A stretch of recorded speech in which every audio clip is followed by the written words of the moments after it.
श्री राधा कृष्णाभ्याम नमः। भगवान श्री कृष्ण की कथाओं का आश्रय लेने वाले भक्तजनों, मैं संध्या रानी महात्मा वेद व्यास जी एवं गुरुजनों की आज्ञा से श्रीमद् भागवत महापुराण के तृतीय स्कंद के अध्याय 32 को प्रारंभ करती हूँ। अध्याय 32 धूम मार्ग और अर्चिरादि मार्ग से जाने वालों की गति का और भक्ति योग की उत्कृष्टता का वर्णन। कपिल देव जी कहते हैं, माता जी, जो पुरुष घर में रहकर सकाम भाव से गृहस्थ के धर्मों का पालन करता है और उनके फलस्वरूप अर्थ एवं काम का उपभोग करके फिर उन्हीं का अनुष्ठान करता रहता है, वह तरह तरह की कामनाओं से मोहित रहने के कारण भगवत धर्मों से विमुख हो जाता है और यज्ञों द्वारा श्रद्धापूर्वक देवता तथा पितरों की ही आराधना करता रहता है। उसकी बुद्धि उसी प्रकार की श्रद्धा से युक्त रहती है। देवता और पितर ही उसके उपास्य रहते हैं, अतः वह चंद्र लोक में जाकर उनके साथ सोमपान करता है और फिर पुण्यशीन होने पर इसी लोक में लौट आता है।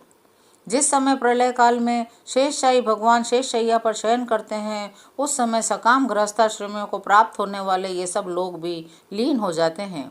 जो विवेकी पुरुष अपने धर्मों का अर्थ और भोग विलास के लिए उपयोग नहीं करते बल्कि भगवान की प्रसन्नता के लिए ही उनका पालन करते हैं, वे अनासक्त, प्रशांत, शुद्ध चित्त, निवृत्ति, धर्मपरायण, ममता रहित, अहंकार शून्य पुरुष स्वधर्म पालन रूप सत्व गुण के द्वारा सर्वथा शुद्ध चित्त हो जाते हैं। वे अंत में सूर्य मार्ग, अर्ची मार्ग या देवयान के द्वारा सर्वव्यापी पूर्ण पुरुष श्री हरि को ही प्राप्त होते हैं, जो कार्य कारण रूप जगत के नियंता, संसार के उपादान कारण और उसकी उत्पत्ति, पालन एवं संहार करने वाले हैं। जो लोग परमात्मा दृष्टि से हिरण्य गर्भ की उपासना करते हैं, वे दो परार्ध में होने वाले ब्रह्मा जी के प्रलय पर्यंत उनके सत्यलोक में ही रहते हैं। इसलिए माता जी, अब तुम भी अत्यंत भक्तिभाव से उन श्री हरि की ही शरण में जाओ। समस्त प्राणियों का हृदय कमल ही उनका मंदिर है और तुमने भी मुझसे उनका प्रभाव सुन ही लिया है।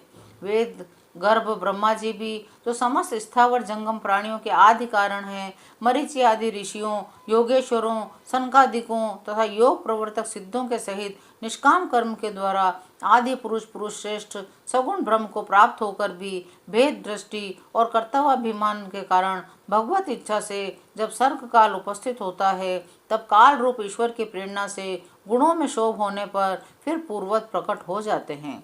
जिनका चित्त इस लोक में आसक्त है और जो कर्मों में श्रद्धा रखते हैं, वे वेद में कहे हुए काम्य और नित्य कर्मों का सांगोपांग अनुष्ठान करने में ही लगे रहते हैं। उनकी बुद्धि रजोगुण की अधिकता के कारण कुंठित रहती है, हृदय में कामनाओं का जाल फैला रहता है और इंद्रियां उनके वश में नहीं होती। अपने घरों में आसक्त होकर वे नित्य प्रति पितरों की पूजा में लगे रहते हैं। ये लोग अर्थ धर्म काम के परायण होते हैं, इसलिए जिनके महान पराक्रम अत्यंत कीर्तनीय हैं, उन भवभयहारी श्री मधुसूदन भगवान की कथा वार्ताओं से ये विमुख रहते हैं। गर्भाधान से लेकर अंत्येष्टि तक सब संस्कारों को विधि पूर्वक करने वाले ये सकाम कर्मी सूर्य से दक्षिण की ओर पितृयान या धूम मार्ग से पितरेश्वर अर्यमा के लोक में जाते हैं, फिर अपनी ही संतति के वंश में उत्पन्न होते हैं। माता जी, पितृलोक के भोग लेने पर जब उनके पुण्य क्षीण हो जाते हैं, तब देवता लोग उन्हें वहां के ऐश्वर्य से च्युत कर देते हैं और फिर उन्हें विवश होकर तुरंत ही इस लोक में गिरना पड़ता है। इसलिए माता जी, जिनके चरण कमल सदा भजने योग्य हैं, उन भगवान का तुम उन्हीं के गुणों का आश्रय लेने वाली भक्ति के द्वारा सब प्रकार से मन से, वाणी से, शरीर से भजन करो। भगवान वासुदेव के प्रति किया हुआ भक्ति योग तुरंत ही संसार से वैराग्य और ब्रह्म साक्षात्कार रूप ज्ञान की प्राप्ति करा देता है। वस्तुतः सभी विषय भगवत रूप होने के कारण समान हैं, अतः जब इंद्रियों की वृत्तियों के द्वारा भी भगवत भक्त का चित्त उनमें प्रिय अप्रिय रूप विषमता का अनुभव नहीं करता, सर्वत्र भगवान का ही दर्शन करता है, उसी समय वह संग रहित, सब में समान रूप से स्थित, त्याग और ग्रहण करने योग्य, दोष और गुणों से रहित, अपनी महिमा में आरूढ़ अपने आत्मा का ब्रह्म रूप से साक्षात्कार करता है।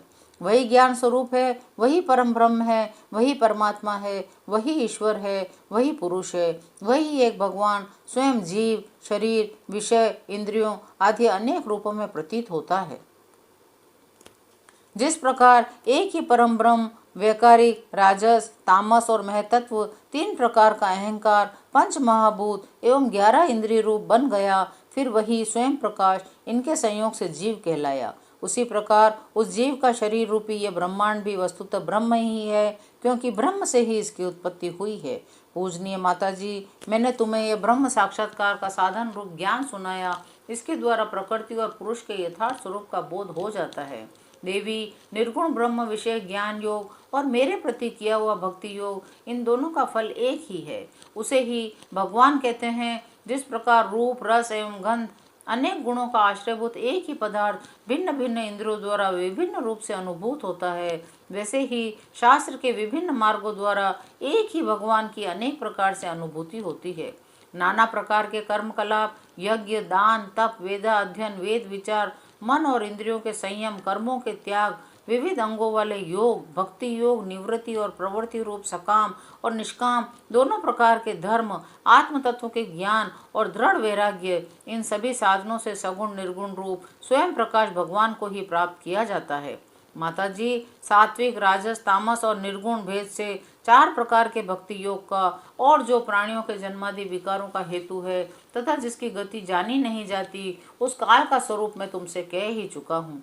देवी, अविद्याजनित कर्म के कारण जीव की अनेकों गतियाँ होती है। उनमें जाने पर वह अपने स्वरूप को नहीं पहचान सकता।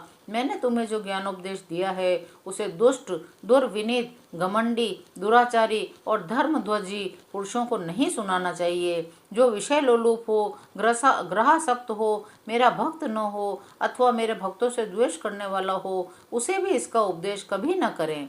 जो अत्यंत श्रद्धालु हैं, भक्त हैं, विनयी हैं, दूसरों के प्रति दोष दृष्टि न रखने वाले, सब प्राणियों से मित्रता रखने वाले, गुरु सेवा में तत्पर, बाह्य विषयों में अनासक्त, शांत चित्त, मत्सर शून्य और पवित्र चित्त हो तथा मुझे परम प्रियतम मानने वाला हो, उसे इसका अवश्य उपदेश करें। माँ, जो पुरुष मुझ में चित्त लगाकर इसका श्रद्धा पूर्वक एक बार भी श्रवण या कथन करेगा, वह मेरे परम पद को प्राप्त होगा। 32वां अध्याय यहाँ विराम लेता है। शेष अगले अंक में।